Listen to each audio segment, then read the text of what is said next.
Okay, so this will be section 4 of chapter 2. In the first section, we discussed different ways of generating topics of interest. In the second section, we discussed how to search the literature in a topic area. In the third section, we talked about different methods for generating ideas from a research article and the components of a research article. And in this final section, we will focus on forming a hypothesis from your research idea. Okay, so next we're going to talk about the characteristics of a good hypothesis. And those characteristics are as follows. A good hypothesis ought to be logical, ought to be testable, ought to be refutable or falsifiable, and ought to be positive. And we'll talk about each of these in some more detail. All right, so the first property of a good hypothesis is that it should be logical. It should be the logical conclusion of a logical argument. So let's consider the following example of a hypothesis being arrived at through the process of deductive reasoning. All right, so we have two premises and a conclusion. Premise 1 states, academic success is highly valued and respected in society, at least by parents and teachers. Premise 2, being valued and respected by others contributes to high self-esteem. Conclusion, parentheses, hypothesis. For a specific group of students, higher levels of academic success will be related to higher levels of self-esteem. Okay. Now in this case, premise 1 and premise 2 are both separate findings from the scientific literature. And in a deductive argument, we begin by assuming that the premises are true. Now it's possible that they are not true, or that they're only true for some groups, under some conditions, with some caveats, but we begin by assuming that they are true. And you see how from these two premises, you can reason deductively to a conclusion, which in this case serves as your hypothesis. So again, if academic success is valued and respected, and if being valued and respected contributes to high self-esteem, then it logically follows that students with high levels of academic success should also have higher levels of self-esteem. And now you have a perfectly respectable and testable hypothesis, which brings us to the next property of a good hypothesis. Okay, so a good hypothesis is also testable. And specifically, what is meant by that is the following. It should be possible to observe and measure all of the variables that are involved that are related to your hypothesis. And the previous example is a good case of this, right? So if we are examining the relationship between self-esteem and academic performance, well, we can measure self-esteem and we can measure academic performance, and we can measure the relationship between these two variables, okay? So that's an example of a testable hypothesis because we can observe and measure all the variables involved. By contrast, there's no way of testing like imaginary events or hypothetical events or counterfactual realities. Like, for example, we can discuss and debate what the world would have looked like if JFK, let's say, wasn't assassinated, or if the 9/11 plot had been thwarted. And there's nothing wrong inherently with having these conversations, perhaps informed by our knowledge of history or politics. But there's no way of testing any result of any speculation that you may have in this sort of context. So something like that, counterfactuals, imaginary realities, hypotheticals, are not going to serve as a basis of a hypothesis because there's no way to measure the variables that are involved. All right, now closely related to the previous characteristic that a hypothesis needs to be testable is the idea that a hypothesis must also be refutable or falsifiable. And I'll use these words interchangeably. So, in other words, the hypothesis must be stated in such a way where the outcome of an experiment is capable of either supporting or refuting the hypothesis. Now, here's an example of something that's not falsifiable. So take the ancient practice of bloodletting. And this was a medical treatment that luckily has gone out of style, that involved taking a sick person, opening their vein, and letting them bleed for some time. Now, the logic here was that the blood contained like these impure fluids which caused the illness. Therefore, spilling the blood was thought to be a cure. Now, one physician who practiced this technique was named Benjamin Rush, and he was convinced in his mind, in spite of a growing number of critics, that bloodletting worked and worked really well. And here was his logic, and see if you could spot a problem here. So, if he applied the bloodletting procedure and the patient got better, for him, that was evidence that the bloodletting worked. Okay, you apply the procedure, the patient gets better, therefore bloodletting was effective.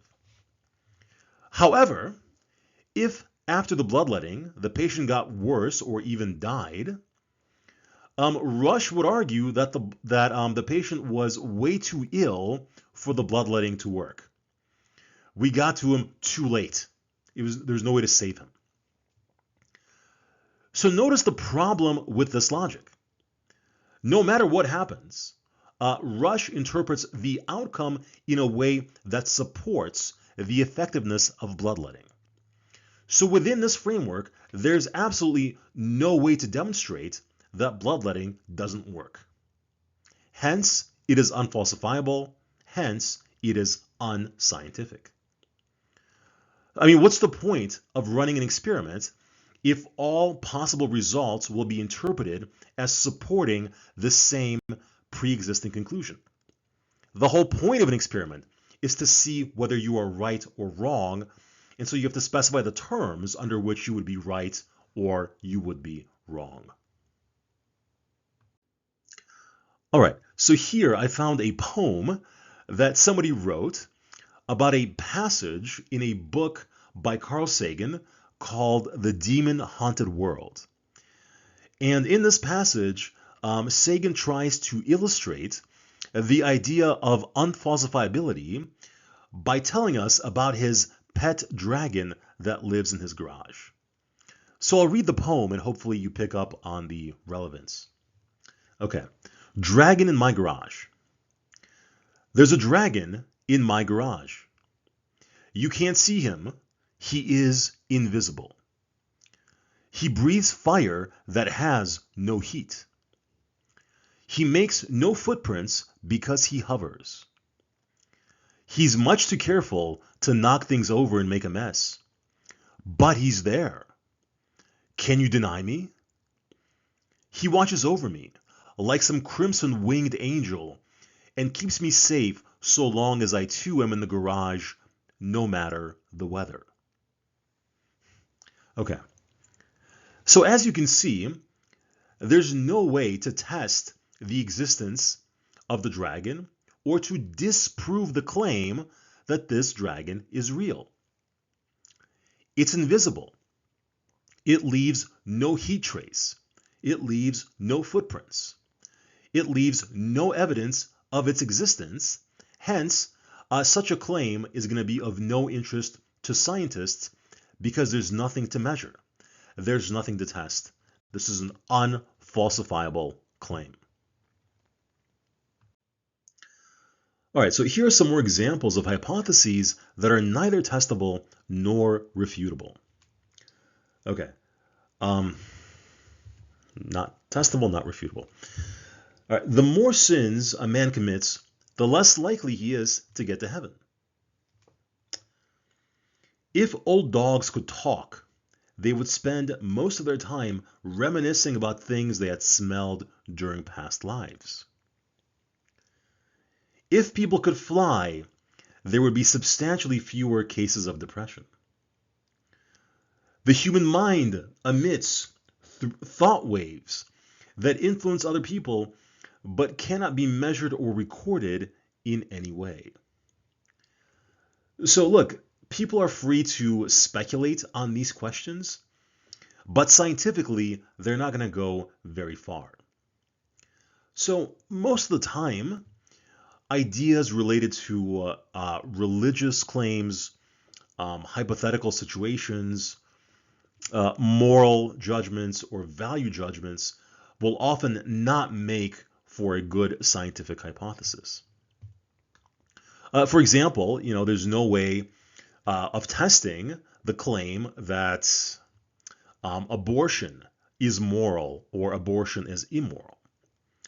You can't test that as a scientific study. However, you can certainly test claims that relate to moral or religious issues.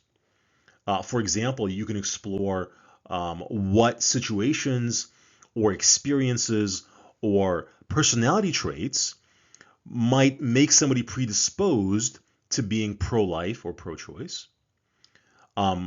Questions like that would be valid.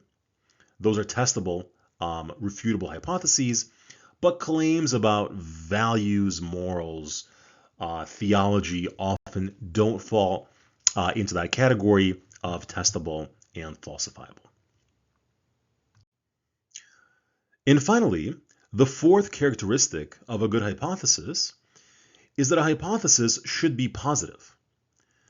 And by that, I don't mean optimistic, but rather that it should make a statement about the existence of something rather than the non-existence of something. So here are some examples of hypotheses that make positive claims. For example, hypothesis 1. For high school students, there's a relationship between intelligence and creativity. That is making a positive claim about the existence of a relationship. A negative claim would be, for high school students, there is no relationship between intelligence and creativity, and this is not what you want to do with your hypothesis. Or example 2, there's a difference between the verbal skills of a 3-year-old girl, 3-year-old girls, and those of 3-year-old boys. Again, making a positive claim about the existence of a relationship. Or the third example, some new therapy technique will produce significant improvements for severely depressed patients. So again, all of these examples follow this rule and all make a positive claim about some proposed relationship that maybe exists. And the reason that you want to do this is that in science, the default assumption, known as the null hypothesis, that we'll talk about later, is that the stated relationship does not exist, and the goal of your study is to try and prove otherwise. So in other words, if you were testing the first example, that there's a relationship between intelligence and creativity, you begin by assuming that there is no relationship between these variables and see if the data say otherwise. It's kind of like in the justice system where you are innocent until proven guilty. You begin by assuming that someone is innocent and seeing if there's enough evidence to convict them. And similarly, in science, a hypothesis is false until proven true. And so a relationship does not exist until proven otherwise.